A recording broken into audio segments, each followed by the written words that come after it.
안녕하세요. 무엠블레스 원장 신경균입니다.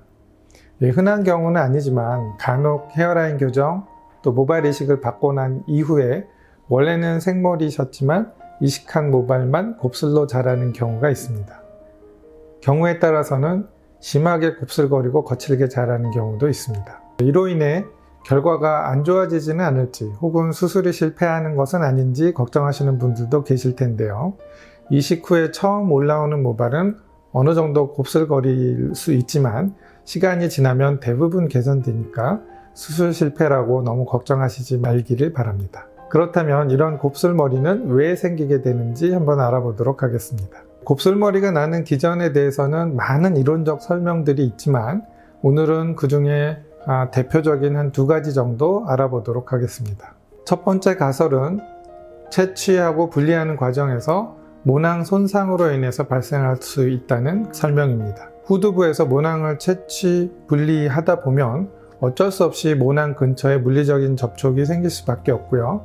이때 모낭이 받는 그 충격에 의해서 모낭의 성질이 일시적으로 변화할 가능성이 있다고 합니다. 두 번째 가설은 이식 후에 모발에 가해지는 압력입니다. 제 개인적으로는 첫 번째보다는 두 번째 가설이 좀 더 설득력이 있지 않나 생각되는데요. 모낭을 이식하면 대부분의 모발이 일단 한번 빠지고 휴지기로 들어갔다가 새로 자라나게 됩니다. 이때 새로 자라나는 모발이 피하층부터 피부를 뚫고 지나 올라올 때 주변 조직으로부터 모발의 압력이 여러 군데서 가해지게 됩니다. 그래서 모발이 곧게 뻗어 올라오지 못하고 살짝살짝 방향이 틀어지면서 꺾이게 되니까 그래서 곱슬머리가 생긴다고 하는 설명입니다. 게다가 이식하게 되면 그 이식모는 적정 깊이보다 좀 더 깊게 심어지게 될 수밖에 없는데 이 경우에 압력이 더 커지게 돼서 아무래도 곱슬머리로 자라게 될 가능성이 더 커지겠죠. 또 앞쪽이나 측면에 모발을 이식하는 경우에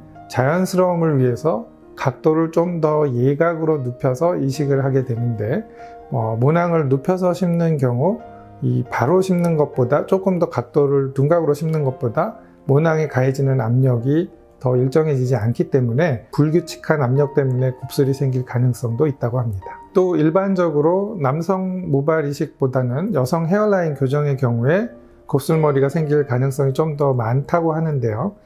여성의 모발이 길어서 더 그렇게 잘 보이는 경향도 있겠지만 여성 헤어라인 교정 경우에 그 머리카락을 더 눕혀서 예각으로 심는 모낭이 더 많기 때문에 그런 이유도 있습니다. 안타깝게도 현재까지로는 수술 후에 곱슬머리가 아예 안 자라게 미리 100% 막을 수 있는 방법은 없습니다. 환자별로 발생 가능성을 예측하기가 어렵고 원인이 명확하게 밝혀진 게 또 아니기 때문에 모발 이식 수술에 있어서 아직 해결되지 않은 쉽지 않은 과제라고 할 수 있습니다. 오늘은 모발 이식 후에 간혹 나타날 수 있는 곱슬머리의 원인에 대해서 한번 알아보았습니다.